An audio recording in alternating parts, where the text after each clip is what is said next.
Hello everyone, welcome to my new blog of the football. आज चाहिँ हामी fully Brian versus पिएसजीको बारेमा कुरा गर्नेछौँ र जति पनि हिजोको म्याचमा ब्रायन भर्सेस पिएसजीको म्याचहरूमा जति पनि क्रुसल मोमेन्टहरू आइरहेको थिए, जति पनि त्यो ह्यान्डबलहरूको कुराहरू आइरहेको थियो र त्यो सब कुराहरूलाई लिएर हामी धेरै नै कुरा गर्नेछौँ र once again very very congratulations PSG for your second champion league final होइन। उनीहरू चाहिँ फेरि back to back champion league फाइनलमा गइसकेका छन् र उनीहरूले योभन्दा अगाडिको च्याम्पियन लिग पनि जिति पनि सकेका थिए र जुन सुरु मिनटमै नै फर्स्ट हाफमै पिएसजीले लिड लिएको थियो र उयो त्यो डेम्बेलेको गोल, त्यो फिनिसिङ होइन, एकदमै राम्रो फिनिसिङले तिनीहरूले चाहिँ लिड लिएको थियो र प्लस अब कुरा गरौँ हिजो भएको म्याचहरूमा चाहिँ अब रेब्रीको रोबरी भन्छ है, जस्तै अब रोबरी गर्यो पिएसजीले चाहिँ वाज ब्रायन रोबरी भन्छ होइन।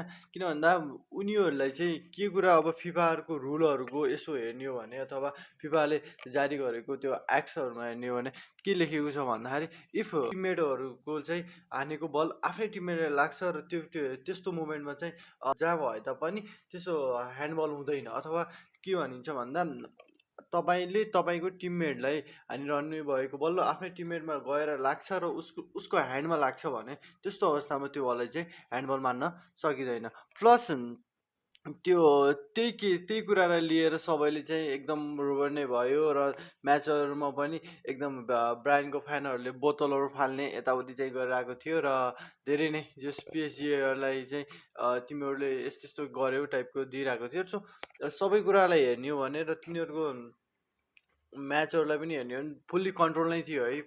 सेकेन्ड हाफ चाहिँ ब्रायनले राम्रै नै खेलेको, किन भन्दा फर्स्ट हाफमा उनीहरूलाई त्यति कन्ट्रोलै थिएन। कन्ट्रोल भन्दा पनि पासिङको एकुरेसीको तुलना हेर्ने हो भने चाहिँ त्यही 78 75 नै भइरहेको थियो र प्लस फर्स्ट हाफमा जति कन्ट्रोल पिएसजीले लिइरहेको थियो त्यति कन्ट्रोल चाहिँ सेकेन्ड हाफमा लिन सकिरहेको थिएन र फिनिसिङ पनि त्यति सेकेन्ड हाफमा गर्न सकिरहेको, किन चान्सहरू चाहिँ पाएको थियो र सो ब्रायनको गोल इज द बेस्ट होइन, किनभने उसले चाहिँ एकदम दामी दामी सेभहरू पनि गरिरहेको थियो र पिएचजीको पनि एकदम राम्रो लास्टमा कति 90+4मा चाहिँ खेल्ने गोल हाल्न सफल भयो, but it's too late.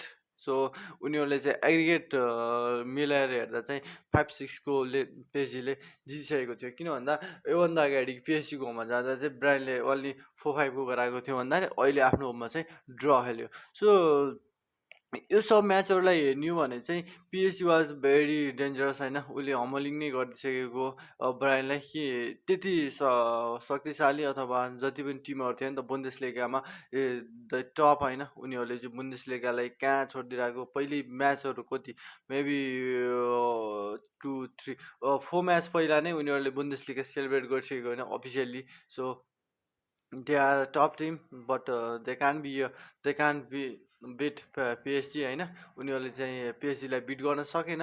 So यही कुराहरूलाई हो।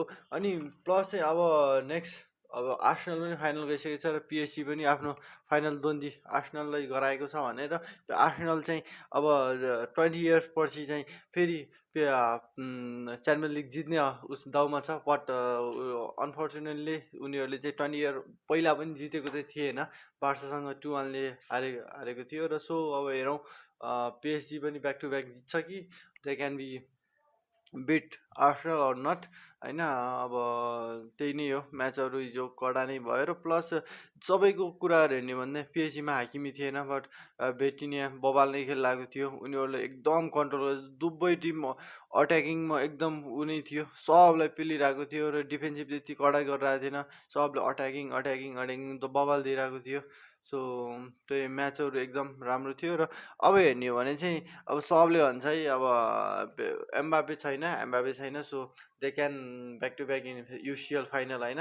उनीहरूलाई अब एम्बापे डार्बे टाइपको हुन्छ नि त, एम्बापेले डार्बे गरेर आएको थियो र अनि त्यही क्राइसिस चाहिँ रियल मेडीमा सरिरहेको छ because of Mbappe, all things of Mbappe. अनि रियल मेडीमा पनि Vinicius team versus Mbappe team भनेर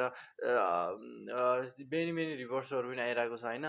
सो त्यो कुरालाई पनि यसो हेर्ने हो भने चाहिँ कहिलेकाहीँ चाहिँ कड नै हो कि जस्तो लाग्छ, बिकज उनीहरू चाहिँ एम्बापे नभएको बेला चाहिँ म्याचहरू जितिरहेको छ and UN is collecting the own के भनौँ गोल्स अनि ट्रफिज होइन, ऊ चाहिँ आफ्नो ट्रफीको लागि र आफ्नो गोलको लागि मात्रै खेलिरहेको हुन्छ। They can not play for team. So त्यही नै हो। अब म्याचहरू क्राइसिसहरूको कुरा छाडिदिउँ होइन, रियल म्याड्रिडले दे क्यान त्यही नै हो। मे 11मा चाहिँ अझ कसो उता जितेर उसलाई के भन्छ भन्दा अब बार्सालाई सेलिब्रेट गर्न दिएन अफिसियल रूपमा ला लिगा जितेको भनेर। त्यही नै हो। सो म्याचहरू चलिरहेछ, म्याचहरू हेर्नुपर्छ अनि लेट्स वाच टुगेदर अगेन।